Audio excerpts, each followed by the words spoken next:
Falleció mi hermano Eliezer. Yo estaba a su lado, aunque él nunca lo supo porque estaba sedado y ya nunca despertó. Yo acababa de relevar a mi cuñado Taider, su esposa, quien se había ido a descansar un rato para luego seguir cuidándolo. Después de que el caos que surgió cuando la enfermera, yo vi que mi hermano no estaba respirando y corrí y le dije, mi hermano no está respirando. Y entonces ella le habló a los doctores y llegaron con sus aparatos de resucitación a tratar de hacer algo. Me sacaron del cuarto después que finalmente uno de ellos salió y solamente me dijo, avísele a la familia que el señor acaba de fallecer.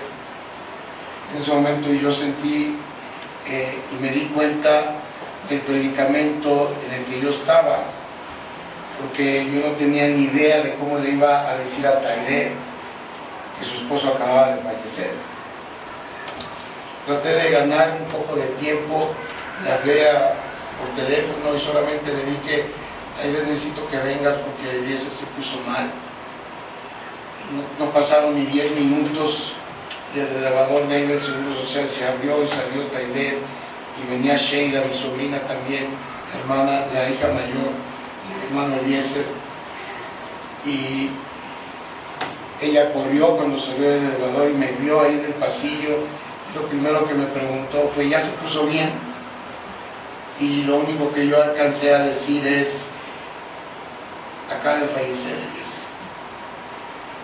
Se me quedó viendo como si no me hubiera entendido qué estaba diciendo, pero antes de que cualquier reacción de esposa pudiera surgir, ella tuvo que abandonar ese papel de esposa y asumir el papel de mamá, porque cuando Sheila, mi sobrina, me oyó decir esas palabras, dan de cuenta que era una regla, ella cayó al suelo como si fuera una regla con una mirada de terror en sus ojos.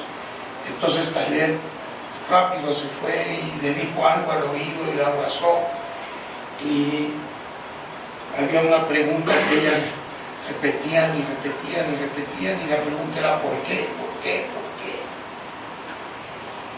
Y esa pregunta es una que todos nos hacemos continuamente cuando no entendemos lo que pasa en nuestras vidas, o cuando lo que pasa en nuestras vidas no parece que tenga sentido.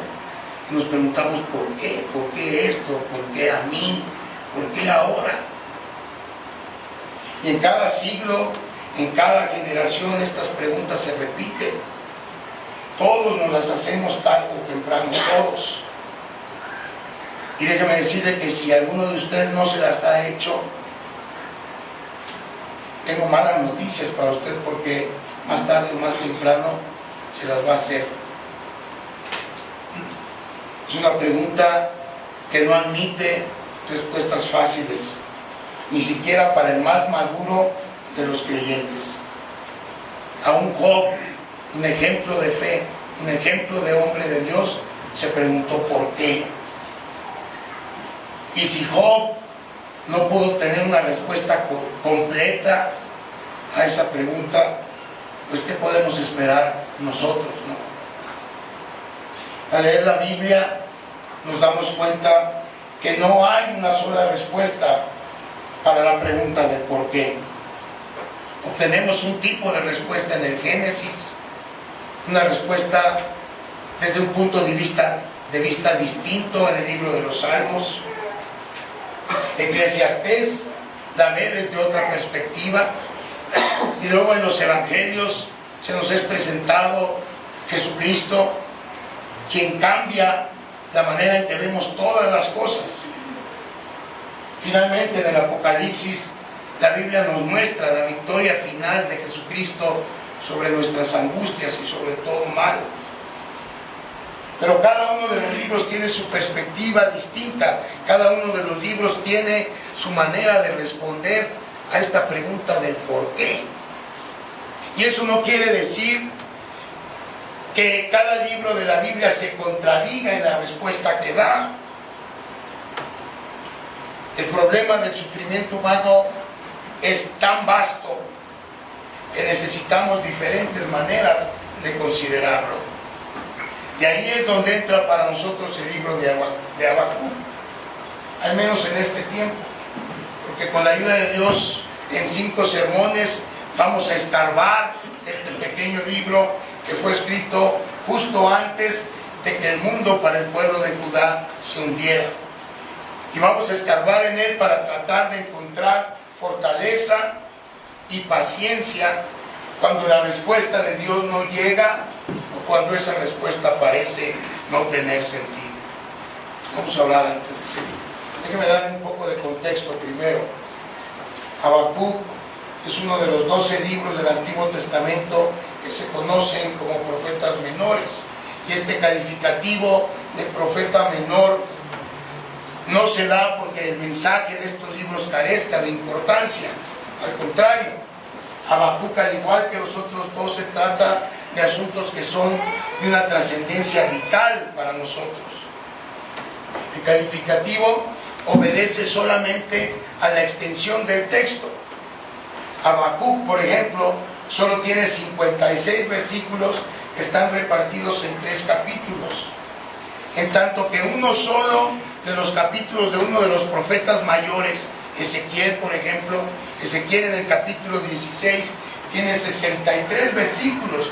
Un solo capítulo de Ezequiel tiene más versículos que todo el libro de Habacuc, y por eso se hace esta distinción entre profetas mayores y profetas menores.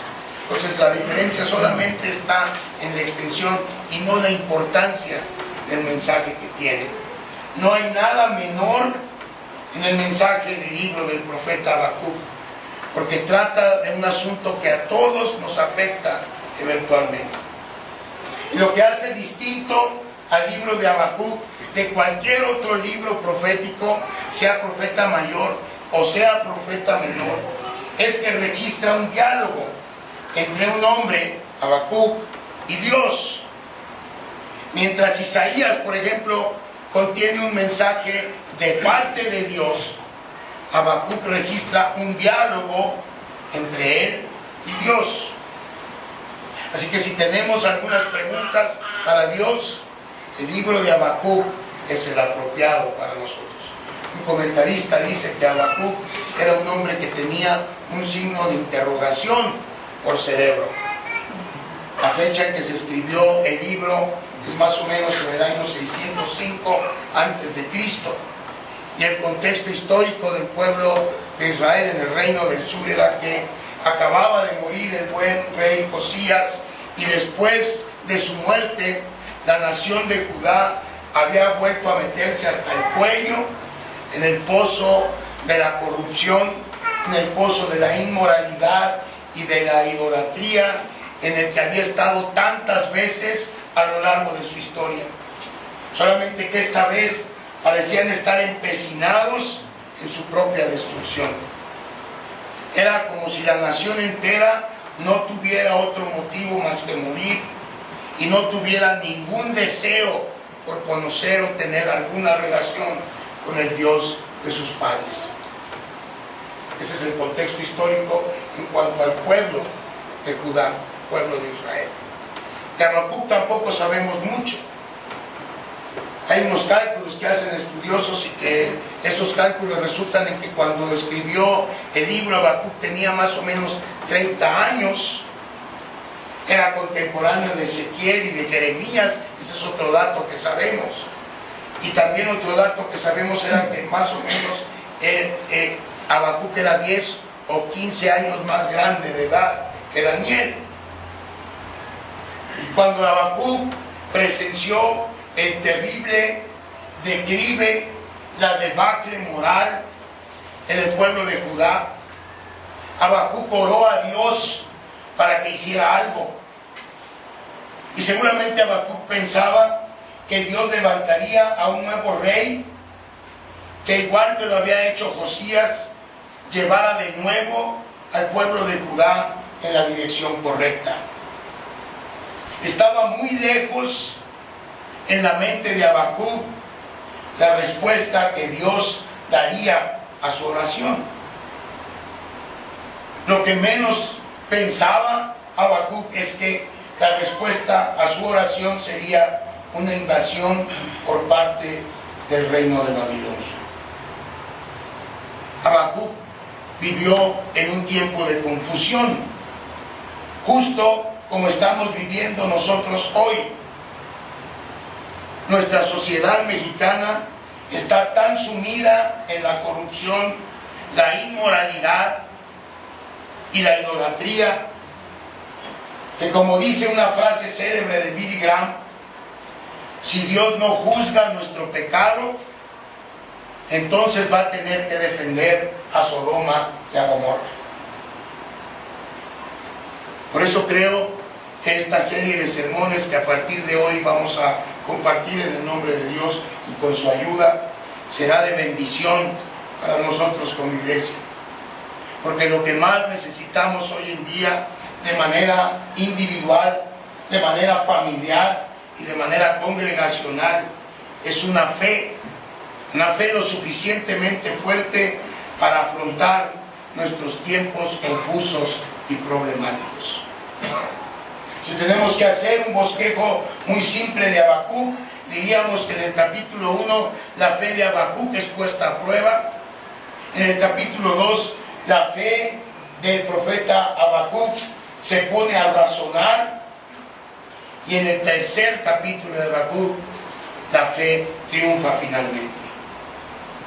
Este diálogo que Habacuc registra entre él y Dios va del argumento a la respuesta y a la aceptación por parte de Habacuc de la voluntad de Dios. El profeta tuvo que preguntar en el capítulo 1, esperar en el capítulo 2 y finalmente orar en el capítulo 3. Hay una total, si usted lee el libro de Habacuc, usted se dará cuenta que hay una total transformación según el libro avanza. Habacuc va del temor a la fe, de la perplejidad